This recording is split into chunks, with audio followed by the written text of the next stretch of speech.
리얼리티 프로그램 출연자들의 활약이 두드러지는 한국 연예계의 흐름 속에서 삼천포 바닷가 마을에 사는 트로트 왕자 박서진 씨 가족의 이야기는 언제나 대중의 큰 관심사였습니다.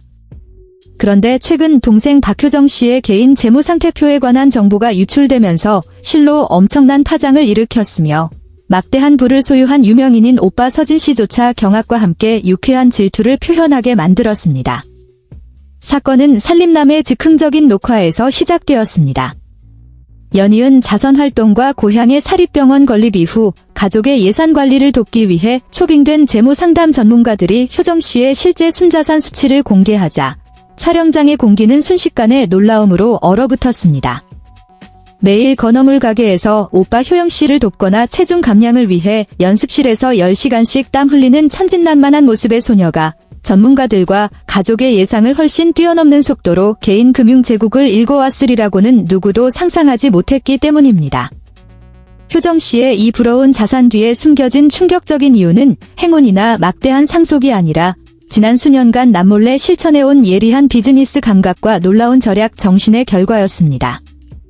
박서진 씨가 막대한 운영비가 드는 연예인으로서의 명성 유지와 사회공헌 활동에 모든 열정과 재정을 쏟아붓는 동안 효정 씨는 전략적인 틱을 모아 태산의 길을 택했습니다. 그녀는 다친마당과 같은 국민 프로그램 출연료와 삼천포 및 KBS 본사 옆에서 운영했던 식당들의 안정적인 수익을 영리하게 활용하여 스마트한 투자 포트폴리오를 구성했습니다.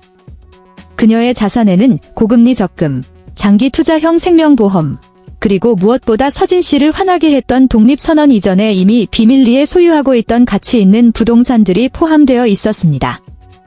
이 결산표를 본 박서진 씨는 자신은 가족의 의료비와 수천 명의 빈곤층을 돕기 위해 쉴 새 없이 공연을 뛰는 동안 어린 여동생이 이토록 믿기 힘들 정도로 탄탄하고 독립적인 경제적 기반을 닦아놓은 것이 질투난다고 토로했습니다.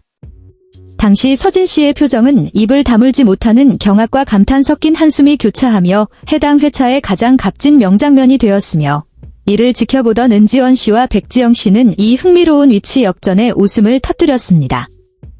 효정 씨를 친동생처럼 아끼는 은지원 씨는 이것이 오빠들의 피땀 어린 돈을 소중히 여길 줄 아는 바닷가 사람 특유의 성실함이 만들어낸 결실이라고 평했습니다. 백지영 씨 또한 효정 씨의 자금 관리 능력을 높이 평가하며 유명한 오빠가 있음에도 스스로 경제적 요새를 구축해 누구에게도 짐이 되지 않으려는 그녀의 모습이 현대 여성의 귀감이라고 칭찬했습니다. 효정 씨의 자산에 대한 진실은 그녀가 오빠의 돈을 쓰기만 한다는 모든 의혹을 단번에 씻어내 주었습니다. 실제로 서진 씨가 1년에 10억 원 가까운 돈을 자선 활동에 사용하는 동안 박 씨 가문에서 자본을 가장 잘 보존한 사람은 바로 효정 씨였기 때문입니다. 삼천포의 큰오빠 박효영 씨 역시 이 소식을 듣고 효정 씨를 여전히 보살핌이 필요한 어린아이로만 생각했던 터라 놀라움과 자부심을 감추지 못했습니다. 번창하던 식당을 닫고 서진 씨의 매니지먼트를 돕기로 한 결정 역시 오빠의 브랜드 가치가 가장 큰 자산임을 간파한 그녀의 장기적인 재무 계획의 일환이었습니다. 현재 효정 씨의 자산 규모가 충격을 주는 이유는 그녀가 체중 감량이나 씁니다. 체의 한국어 학습에서 보여준 강철 같은 의지뿐만 아니라 자산 관리에서도 매우 냉철한 두뇌를 가졌음을 증명했기 때문입니다. 박서진 씨는 이후 인터뷰에서 나만 경제적 지주인 줄 알았는데 알고 보니 효정이가 이 집안의 진짜 재벌이었다고 농담했습니다. 이 농담 속에는 무한한 안도감이 담겨 있었습니다. 자신의 가수 활동에 어떤 변수가 생기더라도 동생이 스스로를 돌볼 능력이 충분하며 나아가 부모님과 오빠들까지 부양할 수 있다는 사실을 깨달았기 때문입니다. 효정 씨의 자산 이야기는 자립의 중요성과 성실한 노동의 가치에 대한 강력한 메시지를 전달했습니다.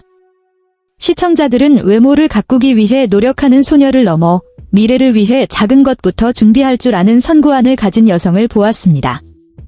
이 재무적 반전은 박 씨 가족에게 새로운 활력을 불어넣었으며 누가 더 돈 관리를 잘하는지에 대한 남매 간의 건전한 경쟁은 유쾌하면서도 교육적인 상황들을 만들어냈습니다.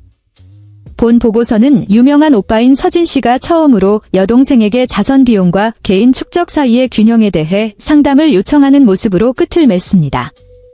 서진 씨의 질투는 사실 효정 씨에게 보내는 가장 높은 수준의 찬사였으며 삼천포라는 고향 땅에서 사랑과 단합이 정신적 기적뿐만 아니라 지속 가능한 물질적 풍요까지 만들어냈음을 증명하는 증거였습니다.